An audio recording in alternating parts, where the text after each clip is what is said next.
Hey everybody, Bravo D Boy here, kicking off this YouTube channel. I'm transitioning from Instagram to make things like this where I can extend my thoughts further than the simple 10 slide format on Instagram. So with that out of the way, let's get right into this video. I wanted to talk today about Kizaru and how he compares to Akainu and Aokiji in terms of strength, because I think that's something that, while the community may talk about it, I think it's something that is briefly touched upon, and I think the community often downplays Kizaru when compared to these two. The first thing I want to mention is that I don't think the position of Fleet Admiral is one that is determined by strength. I don't think that's what they consider when they're picking out of the three admirals who to make the next Fleet Admiral. I think it's determined by experience in the Marines and how well of a job they think you'll do and how much, what kind of justice you'll enact on the world afterwards. Sengoku and the Gorosei had different visions on how they wanted the Marines to be run, and Sengoku thought that Aokiji would have done a better job running the Marines in the way he wanted than Akainu would. So that's where that clash began. I don't think Sengoku picked Aokiji just because he thought he was the strongest Marine, and I don't think that's what the Gorosei were thinking either. I think the Gorosei knew that Akainu would be willing to do the dirty work, which would be better for the big picture for the world government. I think that this doesn't necessarily mean that Kizaru is weak per se. I think it means that his handling of justice is not the kind they want leading the Marines. Akainu and Aokiji's morals completely opposed each other's, so they had to fight, because one of them would not serve under the other. I think the fact that this fight lasted 10 days shows that Oda wants to portray them as practically equals. Now, there are a lot of people that'll say, well, Aokiji's Devil Fruit is at natural disadvantage, so he's naturally stronger if he faced any other opponent, and honestly, I don't think that's the case.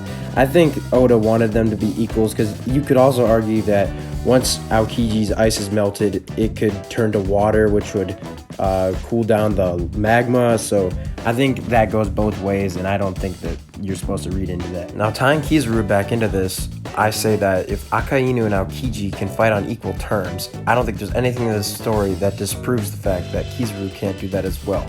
During the Marineford War, all three of them were interchangeably switching between Whitebeard all the way down to Jozu in combat. Kizaru had no problem fighting with Marco the Phoenix, just like the rest of them had very little trouble fighting against anybody besides Whitebeard himself. Besides Akainu, the admirals displayed roughly the same amount of effort throughout the war. Akainu had the most trouble because he was probably the most aggressive, and he was going after Whitebeard, he went after Ace, so he had to deal with a lot more stops than Aokiji and Kizaru did. Branching out on the low effort idea, I'd like to discuss the introductions of Aokiji compared to the introduction of Kizaru. Upon Aokiji's introduction, he told the Straw Hats himself that he did not want to fight them. All he wanted to do was confirm Robin's whereabouts. And even after he was challenged to the fight and hesitantly fought them, with no effort at all, he destroyed the Straw Hats. Now, if we fast forward to the Sabaody archipelago, and we go to Kizaru's introduction, we can find a very similar situation, except replace the Straw Hats with the Supernova. All of the Supernovas are showing off their super cool Devil Fruit abilities, trying their best to take out Kizaru, or at least escape. And Kizaru takes his time because he's a little impressed by all the abilities, but when he gets down to business, he easily defeats all of them without any problem.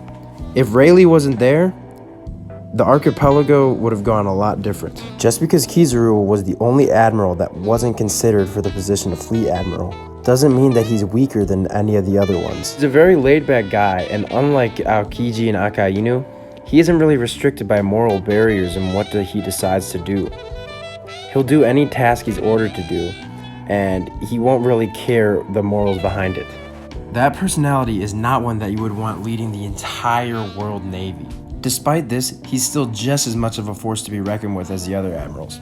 He's given the same portrayal upon his introduction as Aokiji, and during Marineford, he is basically doing the same things the other guys are doing.